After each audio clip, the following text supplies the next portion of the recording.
യുദ്ധം നീട്ടിക്കൊണ്ടു പോവുകയല്ലാതെ വേറെ ഒരു വഴിയും ഇസ്രയേലിൻ്റെ മുന്നിലില്ല. അവർക്ക് അല്ല എന്നുണ്ടെങ്കിൽ ടെമ്പററി സീസ് ഫയർ, അത് ഇനിയും ഹമാസ് ടെമ്പററി സീസ് ഫയറിലോട്ട് വരുമോ എന്നുള്ള കാര്യം സംശയമാണ്. കാരണം ടെമ്പററി സീസ് ഫയർ നടത്തിയപ്പോൾ പോലും തിക്തമായിട്ടുള്ള അനുഭവങ്ങളാണ് കണ്ടീഷൻസിൽ അവർക്കുണ്ടായിട്ടുള്ളത്. അതുകൊണ്ട് അവർ ഫൈറ്റ് ടു വിൻ എന്നുള്ള ഒരു രീതിയിലാണ്, it is glory to die doing one's duty എന്നുള്ള രീതിയിൽ അവർ മുന്നോട്ട് പോവുകയാണ് ഹമാസ് എന്ന് പറയുന്നത്.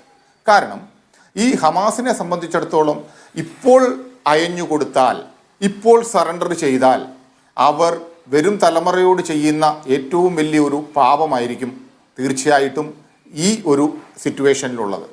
മുൻകാലങ്ങളിൽ ഉണ്ടായ യുദ്ധങ്ങളിൽ നിന്നും തികച്ചും വ്യത്യസ്തമായിട്ടുള്ള ഒരു സിറ്റുവേഷനാണ് ഇപ്പോൾ ഉള്ളത്. ഇതിനകത്ത് ഒരു കാര്യം നമുക്ക് അറിയേണ്ടത്, കാരണം ഈ വേൾഡ് ടെക്നോളജിക്കലി എത്രയോ അഡ്വാൻസ് ആയിരിക്കുന്നു അത്രത്തോളം സെൽഫിഷായിക്കൊണ്ടിരിക്കുകയാണ് എന്നുള്ള ഒരു രീതി നമ്മൾ കാണണം.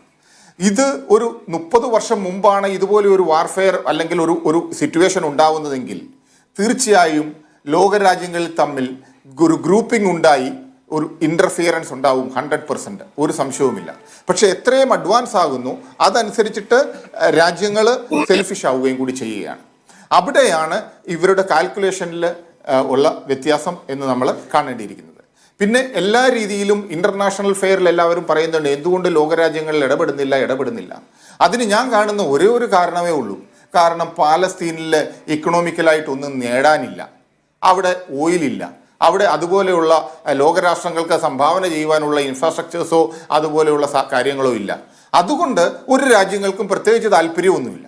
ആ ഒരു കാര്യമാണ് നമ്മൾ കാണേണ്ടത്. നേരെ മറിച്ച് ഒരു ഓയിൽ സെൻറ്റേർഡ് ആയിട്ടുള്ള ഒരു രാജ്യമായിരുന്നുവെങ്കിൽ തീർച്ചയായിട്ടും അന്താരാഷ്ട്ര സമൂഹം ഇടപെടുമായിരുന്നു. അവർക്ക് വ്യത്യസ്ത താല്പര്യമുണ്ട്. അതാണ് ഞാൻ പറഞ്ഞത്, ഇപ്പോൾ രാജ്യങ്ങൾ കൂടുതൽ സെൽഫ് സെൻറ്റേർഡ് ആയിക്കൊണ്ടിരിക്കുകയാണ്.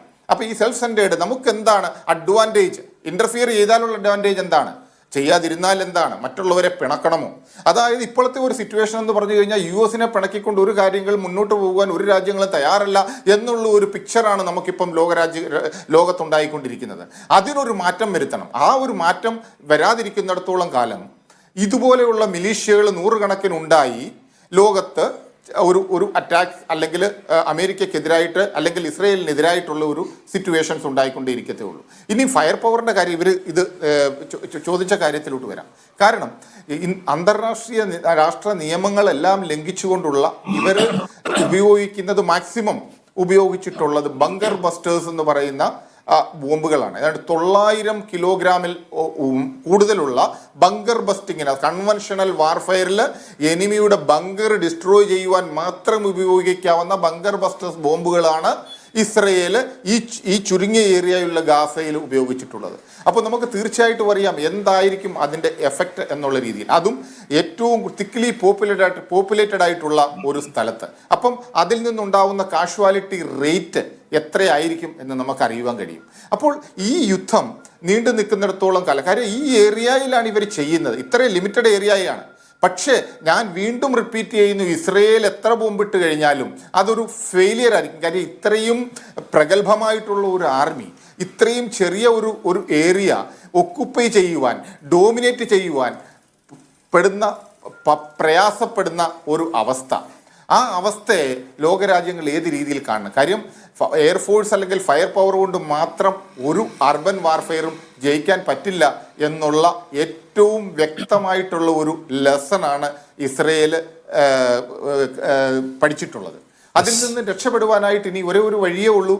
കാരണം കണ്ടിന്യൂസ് ആയിട്ട് പെർമനൻ്റ് ആയിട്ട് സീസ് ഫയർ ഡിക്ലെയർ ചെയ്തുകൊണ്ട് അവിടുത്തെ ആൾക്കാരുടെ ഇൻറ്റേർണൽ പ്രഷർ കൂടി വരികയാണെങ്കിൽ മാത്രം, അല്ലാതെ യാതൊരു രക്ഷയുമില്ല. കാര്യം ഇതിനകത്ത് അതായത് ഇതിനകത്ത് കാണേണ്ട ഒരു കാര്യം എനിക്ക് മുമ്പ് പറഞ്ഞവർ പറഞ്ഞു എന്ന് എനിക്ക് പറഞ്ഞു, I think father already told. കാര്യം ബൈഡൻ പറഞ്ഞിരിക്കുന്നത് എന്താണെന്ന് ചോദിച്ചു കഴിഞ്ഞാൽ ഇൻ്റർനാഷണൽ മുഖം, അതായത് ലോകരാജ്യങ്ങളുടെ മുന്നിൽ ഇസ്രയേലിൻ്റെ മുഖം നഷ്ടപ്പെട്ടുകൊണ്ടിരിക്കുകയാണ്.